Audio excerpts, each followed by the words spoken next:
L'été 2024 restera gravé comme un véritable tournant dans l'histoire récente du Real Madrid. Une période marquée par des décisions fortes, des choix stratégiques et des secousses inattendues. Alors que le club venait tout juste de finaliser ce qui restera probablement comme le transfert le plus attendu de la décennie, à savoir celui de Kylian Mbappé, une autre bombe a bien failli éclater dans les bureaux de la Casablanca. Victor Gyökeres, le redoutable buteur suédois du Sporting CP, a été proposé au Merengue. Une offre colossale, estimée à 85 millions d'euros plus des bonus alléchants, a été déposée directement sur le bureau de Florentino Pérez par un intermédiaire proche du joueur. À ce moment précis, tout semblait réuni pour que l'opération puisse se concrétiser. Le profil du joueur, sa forme exceptionnelle, l'intérêt grandissant de plusieurs cadors européens. Et pourtant, contre toute attente, le président madrilène a refusé sans la moindre hésitation. Mais pourquoi un tel refus?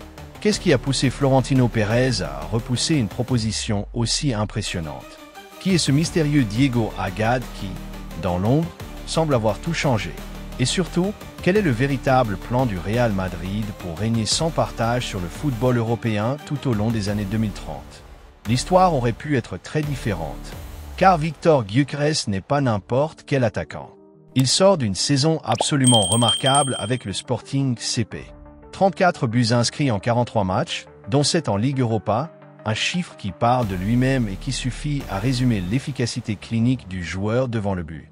Avec son 1,87 m, sa puissance physique impressionnante et sa vitesse surprenante pour un gabarit aussi imposant, Gyökeres a tout du bulldozer moderne. Capable de jouer en pivot, de prendre la profondeur et de résister au duel, il coche presque toutes les cases d'un avant-centre complet. Et au-delà de son physique, c'est surtout son sang-froid dans la zone de vérité qui a marqué les esprits. Un taux de conversion supérieur à 25%, preuve qu'il ne gaspille presque jamais ses occasions. Il n'est donc pas étonnant que des clubs comme Chelsea, Arsenal ou encore le Paris Saint-Germain aient été prêts à activer sa clause libératoire, estimée à 100 millions d'euros. L'intérêt du Real Madrid ne date pas d'hier non plus. Un accord verbal avait même été trouvé avec son agent, avant que Florentino Pérez ne décide de couper court à toute négociation. Les 3 raisons du refus ***. La première raison porte un nom, Kylian Mbappé. L'arrivée de la star française a totalement rebattu les cartes en attaque.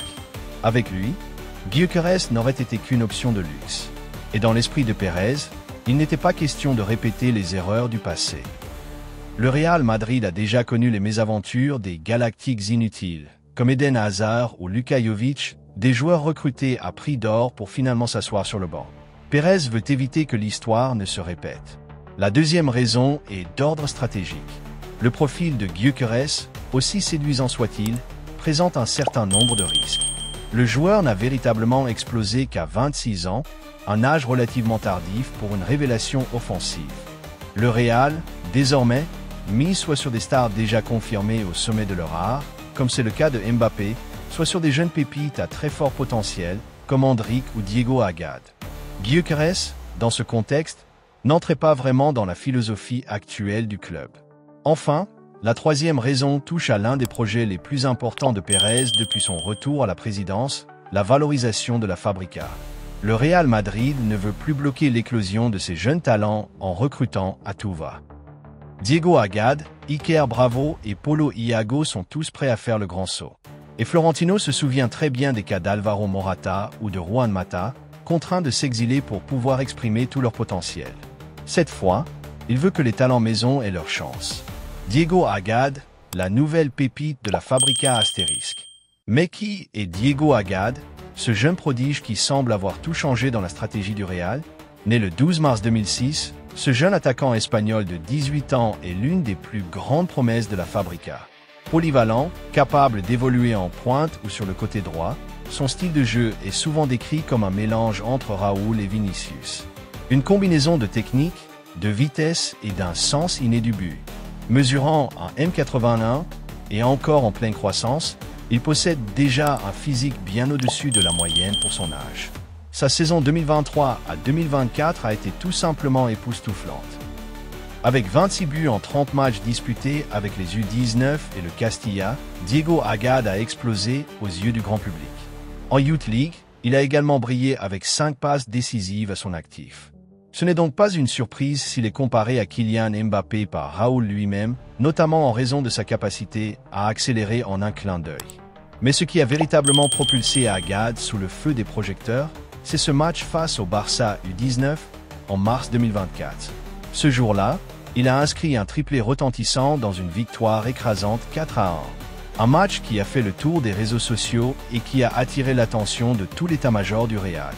Florentino Pérez, impressionné, l'a personnellement fait intégrer les entraînements de l'équipe première. Le plan est clair.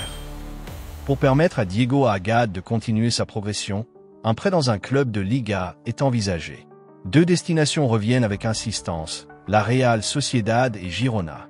L'objectif, à terme, est de lui permettre de disputer au moins 10 matchs avec l'équipe première du Real Madrid d'ici 2026. Une manière de le préparer tout en douceur à la pression du haut niveau. Sous l'impulsion de Florentino Pérez, le club merengue a entamé un virage stratégique fondamental. Fini les achats de dernière minute ou les coups de poker hasardeux, comme cela avait été le cas avec Eden Hazard. Désormais, le Real mise sur la stabilité, la jeunesse et la formation. Les noms qui illustrent cette nouvelle philosophie sont déjà bien connus. Endrick, Arda Güler, Diego Agad. Des talents bruts à polir, mais promis à un avenir doré. Le club souhaite aussi réintégrer progressivement les meilleurs éléments issus de son centre de formation. Il ne s'agit plus seulement d'avoir une équipe de stars, mais de bâtir une dynastie. Et cette dynastie, le Real veut la commencer dès maintenant. À l'horizon 2026, l'attaque du Real Madrid pourrait ressembler à un chef-d'œuvre de construction stratégique. Kylian Mbappé, alors âgé de 27 ans, en sera l'arme principale. Vinicius Junior, 25 ans, continuera d'enflammer l'aile gauche. Rodrigo, lui aussi âgé de 25 ans, apportera sa polyvalence dans un rôle de faux neuf. Endrick, qui aura alors 20 ans, servira de remplaçant explosif, prêt à dynamiter les défenses en seconde période. Et enfin, Diego Agad, également âgé de 20 ans, incarnera le joker offensif de luxe, capable de changer le cours d'un match à tout moment. Une moyenne d'âge de seulement 23 ans pour une ligne d'attaque redoutable. Dans cette optique de rajeunissement, certains départs sont déjà anticipés. Joselu, 34 ans, quittera probablement le club dès l'été 2025. Quant à Brahim Diaz, son avenir dépendra des offres reçues. Cette décision forte n'a pas manqué de faire réagir les grandes figures du football.